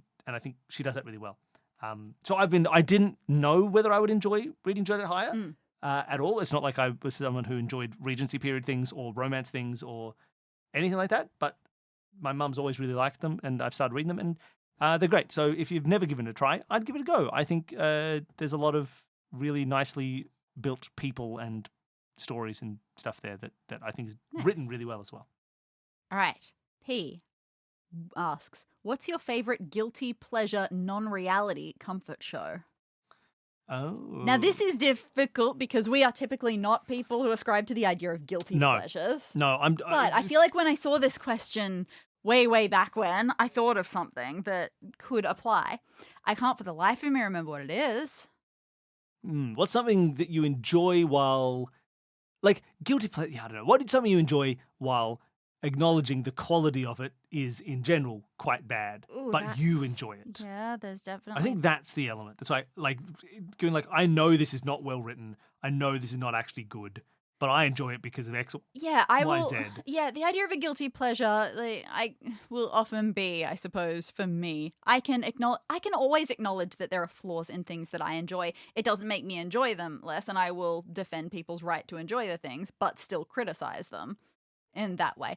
And I think there is one like this, and it's going, I don't want to trash this show even a little bit because that's not how I feel about it. But I think a good example of this could be Tipping Point. Tipping Point is good because you think logically, you're like, they answer basic trivia questions and then I just watch someone play a coin pushing game. And yet, yes, it's so exciting. There are not many trivia questions compared to actual trivia shows. A lot of the trivia questions are very easy compared to other trivia shows. If it were 100% about the trivia, there are probably other things that you can do. Like, you can watch Jeopardy if you just want to watch 50 questions in a row going at fast speed. But that coin pushing machine is addictive. It's wildly addictive to watch it, and you don't think it will be. And even now, you're listening to this saying, "Well, no, it's not. It's not." But watch an episode, and you'll just be hooked on the pushing of the coins. It just scratches something in your monkey brain to be like, oh, is it gonna fall? Oh, oh. No, there's no Oh, way it that didn't one's gonna fall. fall. You idiot. It's wildly enjoyable. And I was on it, You were? and the Australian version of it. And while I didn't win because that machine hated me, it was an outstanding experience. The people who worked there were phenomenal. Yeah, they flew us both out. They flew down both to Melbourne. of us they got us to another city and hotel gave us a room hotel room to stay in and everything. incredibly lovely. It was a really generous process the entire time. I'm always going to have very good memories of it. So, yeah, I do not want to disparage it even a little bit, but I can understand why some might think of it as a guilty pleasure show. But yeah, in general, I don't think I have a guilty pleasure. No, we discounted reality. Once upon a time, I would have said Wife Swap back when I watched that. Again, absolutely loved watching it. I'm not ashamed of that. I feel like I mentioned to someone recently that we were watching Desperate Housewives, and the look that they gave me was a bit of a, trash. No, Desperate Housewives is Really? great. I'm having a great time. I don't know if it has a, like, I don't know if it, like, falls off in No, terms we're of... still in season But in one. season 1, so far, It's really like, great to watch. 20 episodes or something into season 1, it's just good. It's well written, nice characters, it's fun. I mean, it's like soap opera-y in Of its course. melodrama, but it's That's good. what it's for. Yeah, it's It's not like trying it, to it's do not like it that. did it It's not a mistake. accidentally. It's not going, oh no, what? But yeah, so no, I don't think in general. I think the closest to a guilty pleasure would be like, I don't know, watching absolute How nothing. about kind of... orgasmic cooking anime? Oh yeah, that's not even a guilty pleasure. That's just like No, yeah, that's a it's- show I can acknowledge is half good and half ridiculous. Exactly. And I think that's the yeah. closest we're going to get to guilty Yeah. pleasure. Food Wars. It's like, yeah, this is really enjoyable, but can you just ignore ignore this that part? It's just absolutely unhinged and pointless. Maybe some of like content on YouTube where I'm like, this content is dumb and I don't like it, and it's just, and I know that, and like I can tell the exact part of my human psychology that it is preying on. But sometimes, as long as you're aware of it, let yourself be preyed on a little bit. You make it a very good point. Any short form internet content, short form video internet content, that is 100% guilty pleasure. You know that it is bad for you. You know that it is actively wrecking your brain a little bit, and yet it gives you a quick dopamine rush. That is the And it's epitome just of good to guilty be pleasure. aware. Like, my classic advice for anybody like watching stuff online is like, if at the end of something you feel either angry or smug, be really careful about the thing that you just watched. Those are two of the most weaponized emotions online. Smugness, I think, is not talked about enough. No. If you ever feel smug, my like, Facebook wow, that person's feed is, dumb and my I'm Facebook smart. feed is full of those fake puzzles. Yeah. Where it's got people getting puzzles, That is easy puzzles wrong, and their engagement bait. 100% weaponized against you and has legitimate, like, widespread negative impacts on society in general. If you ever watch a video and you feel smug at the end, or you feel angry, just be careful. Just be aware that that's how you feel because of this video, and be like really careful in general about the fact that that is a deliberate engineered emotion that is not necessarily going to be compounded by And if you read facts. the comments, Not always. if Sometimes you you're just angry. If you read but the comments on just these be things careful. and you find one person who has left a particularly inflammatory comment, keep looking and see if they have made any follow-up whatsoever. Yeah. Because if they haven't, don't engage. That's not a real person with a real that's opinion. just someone. It That's just a might bot be a engagement bot. farming, It or it's might a just be just person, bad faith arguing. Exactly. You have to be able to identify what's actually a person who believes a thing. But yeah, that's maybe my anything that lets you feel smug in short form online is a guilty pleasure. It's bad, and you shouldn't really enjoy it, but you do because you're a person, and so you be careful, and you just acknowledge like, yeah, but this is probably completely wrong. But yeah. Oh man, that person's so dumb. Probably not. It's probably the whole thing is engineered to make me feel that way, so I get mad. But there you go. Now, the next question that we have coming up is one that you've been looking forward to. It is also, I know we're getting a bit long. I do think we might have to spill over into episode 5. So this one could be a good one to end on. Oh sure, let's end here, and then if we do another episode, we'll do another episode. Yep. All right, Danny. How do you accommodate the ups and downs of your personal relationship and your work, assuming you aren't superhumans who don't have marital tensions? Well. And then, like, it has follow-ups. Do you edit out some irritated bits? Do you stop work until you make up, etc.? And this is from C. Okay. So in general, you've been looking forward to this question because I'm smug and I like feeling smug. The general answer is, I'm so sorry, we don't really have marital tension. if we have had arguments or fights or tension in our life, you've heard the extent of Yeah, it. I don't think we've been together for how many years? Since 20... Yeah, 18 and a half. Yeah, for almost 20 years. Yeah. In that time, I do not think we have ever had what I would characterize as a fight. No. I don't think we've ever we've argued about things in a legitimate, just like, let's put these thoughts, point to the table and say, like, I think this and you think this, let's figure it out. In terms of like a fight, like I don't think we've ever had one. If you can picture like a couple, like someone going off and talking to their friends or relatives and saying, no, we're having a fight right now. Never. No, not even that's close not a to. thing. I don't think either of us has ever said anything to the other person that was meant to make them feel bad, No. which I think is key to a fight, right? Saying something that's a bit like, you're just like, this is the kind of bad person you are, like, or anything like that, right? We've never once said anything like in anger to each other, I don't think. No, and We've had yeah. discussions that have, we won't go sure. into the details, but we've had some discussions that are like hard discussions to have.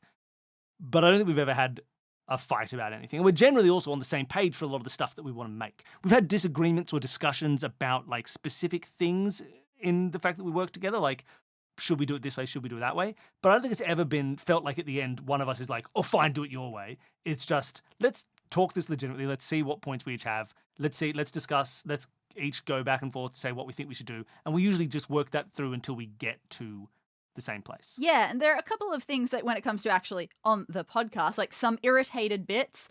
Never at each other, but we have cut out irritation. Sometimes just general irritation at not being able to do something or something isn't coming together Like or something's just not being communicated in a way that makes sense to us. But you've heard, if you're on the Patreon, you've heard the worst of our arguments with each other. In playtests. Except for maybe some in early Solve This Murder. Again, This is where I was not going to go arguments with next. each other, No, but the early- a failure to engage with what we're doing in a frustrating way. Yeah, in the early Solve This Murders, when I was writing them and we weren't really 100% clear on what sorts of through lines and how we were going to structure the process, and when it felt like there was a lot more improv going on because we didn't know how to structure things and talk to each other about it properly, I would end up a bit panicky and flustered, and so we would have to do like pauses and come back to them a bit later once I'd like settled down and had time to think about what I wanted. Yeah, so like that's been the most cause of stuff. Again, not from a marital kind of relationship, personal thing, but just from like irritation with the stuff we're creating. They're all mini Riven episodes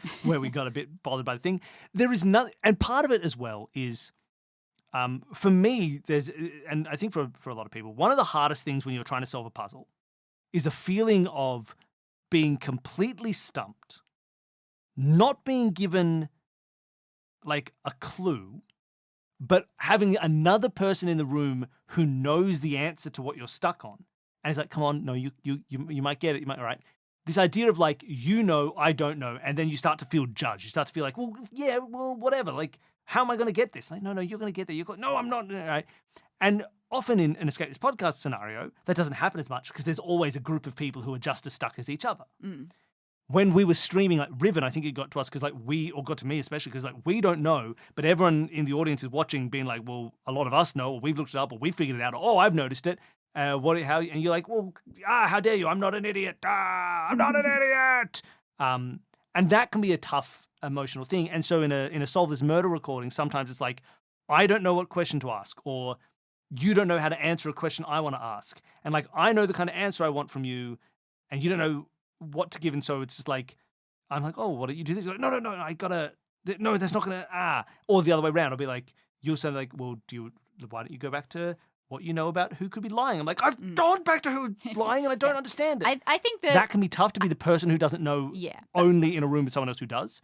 I think that an honest depiction of the closest we get to fighting or tension would be some of the playtests, where I am giving you material and I can't help you because that would ruin the point of a playtest. So then you might say, cool, this doesn't work for me. And then I end up having to go, all right, fine, help me make it better. Yeah. But that's about as much as it gets. That is the extent of any of it. A big answer to the question is that we're superhumans who don't have marital tensions. That's our real answer. But no, in general, there's never been a part where there's been something in our personal life that has messed with our work. At most, something in our work has occasionally messed with our personal life for 10 seconds while being mad during a Solve This Murder or a playtest. But even that, nothing real. Yeah, I don't know. There was a time during like lockdowns where people were like, oh no, I have to spend time with my partner and I hate it. And we were sort of like, oh, we spend like 24 hours a day with each other. It's pretty nice. I like it. Yeah. But yeah, we luckily for us, I suppose, yeah, working together, doing a lot of stuff together has always just been, we're on the same wavelength. It's like that's kind of what has kept us together the whole time, that we think the same way and we Being able to have that sort of partner is like the only thing that I would have ever gotten married for. Yeah. What I will say, there was one of the biggest things that happened in our relationship in terms of this sort of stuff that we had to figure out, analyze, and then fix was, I don't know how many years ago now, but like halfway through the time we've been together, realizing that we both have a fundamentally different approach to how to solve problems. Yeah, fair. Where Danny needs to have a full understanding and think through a full thing before starting to implement I those need solutions. To sit and stare. Whereas I need to start doing stuff to learn about the thing that I'm doing to see how that input works. And you need to be moving and touching stuff and messing around with things and experimenting. And realizing and how those two many things can clash if you don't realize. Well, exactly, right? So like realizing, like, we had we got annoyed at each other really early on in the relationship when I tried to teach Danny how to play guitar. And I was like, so do this. And Danny would do nothing because you were waiting for the rest of the description. You were waiting for the rest of the description to come in. And so you did nothing. Whereas I thought, well, I've started to describe it. And the fact that you're not doing it means that you're refusing to engage with me and the things that I'm saying. Why aren't you doing anything? And it's like, we had to figure out a moment like, oh, no. We're both coming at this from a different assumption of how things get done. So I'm getting mad because you're refusing to engage, and you're getting mad because I'm refusing to finish before. Like, why haven't you finished the thought? And I was like, why haven't you started the action? Yeah, that's fair. And that that was the closest we got to being kind of like annoyed at each other. I have definitely, this has happened so many times, and it's pretty much been, I want to say most of the occasions that this sort of annoyance has happened is if I have asked you to teach me something. Yeah, and it was always that because we had such a fundamentally different approach to the manner in which a person learns a thing, and we didn't realize that. And once we realized it, every single time it gets better and better and smoother and smoother. And it's like a thing that we had to understand and reach a realization of the fact that we have one of these very few like fundamental differences in how we think. I think this is a lot of the sorts of things that people can get out of counseling if they do partner counseling. And we're just fortunate enough that we spend enough time just sitting and thinking and analyzing. And being able to talk it all through. We can eventually spot these but things. But yeah, so realizing that difference was, I think, the cause of almost every time we had gotten close to an argument was because of that very, very specific mode of how we interpret information and how we build and learn. And realizing that was just like, okay, I get it now. And so now sometimes we'll do something and be like, oh, this is another one of those issues. Yeah, it turns out this comes up a lot in puzzle solving. Let me try and get into Danny mode and solve it with you that way, or let you, and that's probably the biggest thing. But hey, our advice is talk to your partner a lot, and maybe you'll figure that your own little difference like that out, and you might realize that it solves a bunch of other issues at a more fundamental level. All right, thank you everybody for listening. We finished with some marital advice. And if you don't take it, how dare you? We're trying to help your marriage. We're trying to fix your problems. Thank you, everybody, for listening. This was a very long episode, but we still didn't finish all the questions, so there will be more next week as part of the actual, like, hey, go and... But there will also be content, proper escape room content next week. It'll be on YouTube, not the podcast, but I'll announce that properly next week. Thank you, everybody, for listening. Thank you so much. Thank you. You're all wonderful. So what were the takeaways from this? If you want to get us onto a Blood on the Clock Tower stream, let us know. If you want to make short form content for us and post it everywhere, please do that. And if you want to edit all of our video for free, for a profit sharing agreement, do that too. I mean, probably not. Farfalla! Farfalla! Bye, everybody.